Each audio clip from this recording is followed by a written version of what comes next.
Good morning students, welcome in your online classes. पिछली कक्षा में हमने पाठ लालची शेरू हाफ रीड किया था। आज हम उसको पूरा चैप्टर रीड करेंगे। कल जितना हमने रीड किया हम उसका एक बार दोबारा से रिपीट करते हैं। शेरू कुत्ते को एक हड्डी मिली, उसने हड्डी मुंह में दबाई और घर की ओर चल दिया। शेरू का घर नदी के उस पार था। एक कुत्ता है जिसका नाम शेरू है, उससे एक हड्डी मिलती है जिस हड्डी को मुंह में दबाकर अपनी घर चल देता है। शेरू का घर जो नदी के उस पार होता है। पुल पर चलते चलते शेरू ने नीचे देखा, नदी में एक कुत्ता था। जब वह नदी के पुल पे चल रहा था तब उसे एक नदी में क्या दिखता है, कुत्ता दिखता है। उसके पास भी हड्डी होती है। शेरू को 2 हड्डियाँ खाने का लालच आ गया। वह दूसरे कुत्ते को हड्डी लेने के लिए झपटा। उससे दूसरी हड्डी होती है उसकी भी लालच आ जाती है, इसलिए क्या करता है वो झपटता है। और जैसे वो झपटता है तो क्या करता है, नदी में जाके गिर जाता है और हड्डी भी उसके मुंह से गिर जाती है। आज हम आगे रीड करेंगे इस चैप्टर को। शेरू तैरकर किनारे पर पहुंच गया। जब वह नदी में गिर जाता है और उसके मुंह से हड्डी निकल जाती है, उसके बाद शेरू क्या करता है, तैरकर नदी के किनारे पहुंच जाता है, पर उसकी हड्डी पानी में ही रह गई।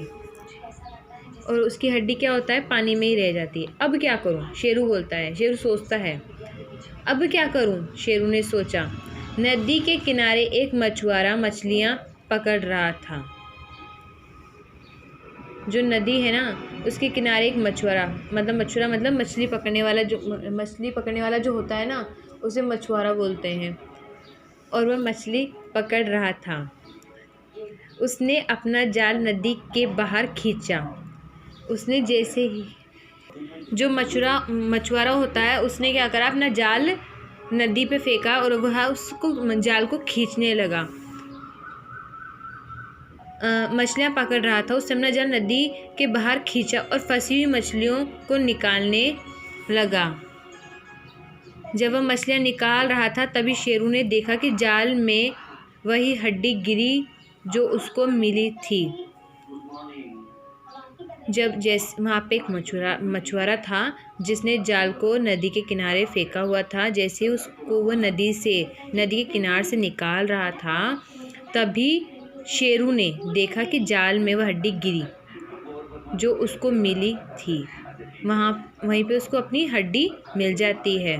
शेरू ने दौड़कर हड्डी उठा ली। और शेरू क्या करता है, दौड़कर अपनी हड्डी को उठा लेता है। अब मैं कभी लालच नहीं करूँगा, शेरू ने सोचा। और शेरू क्या सोचता है कि मैं अब कभी भी लालच नहीं करूँगा। Okay student, I hope you understood. Thank you so much.